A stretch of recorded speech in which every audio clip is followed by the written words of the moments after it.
This is Nathan Rothschild, the man who was responsible for building up the Rothschild empire in Britain. I care not what puppet is placed upon the throne of England to rule the empire on which the sun never sets. The man who controls Britain's money supply controls the British Empire, and I control the British money supply. And if you have one single currency, whoever controls that money supply controls the bloody world. That's the idea. And if you control the banks, and you control the central banks, and you control the reporting of the financial industry, you stitch the whole bloody thing up. In 2008, when the crash happened, I said that three things would happen. First of all, there was the crash of 2008 that had happened. Then that said there's a problem. Two, governments throw fantastic amounts of borrowed money, credit at the perpetrators, the banks, until the financial barrels are empty. We're there. And then at some point, they want to crash the economy again on a massive scale to create the situation where there is a complete transformation of the financial system in the way that they want to create it, and it will be based on a world central bank, they're already talking about it, which would dictate all global finance. What are they doing in the European Union? Stepping stones, totalitarian tiptoe. They're saying as a result of the financial crisis in Europe, which these have created, we must have centralized control of all the banking in Europe. Physical control. I'll get through this pretty quick. Physical control. Okay, major aspect of physical control. Take over the countries. This is not a map, it's a wish list.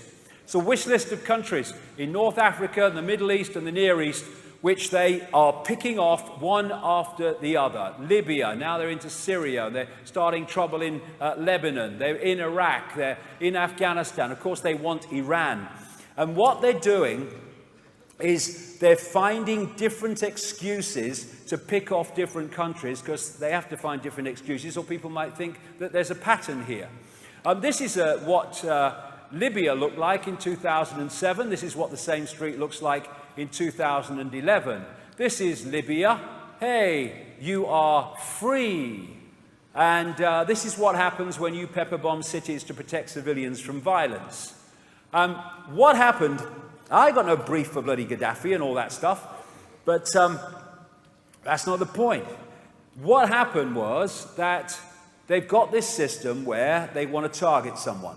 So what they do is they fund and train rebels covertly, and they bloody arm them. And then they get the rebels to start shooting at government targets. Political response, media response. Then the governments start shooting back at the rebels. Political response, they're shooting and killing their own people. Media response, the same. Oh, we've got to send people in, humanitarian, and in come the de facto bloody world army, NATO, dropping bombs everywhere. And now they're doing the same in bloody Syria. Not a Syrian civil war, it's a mercenary bloody war. That's what that is. You know, NATO bloody weapons here in the boxes for them.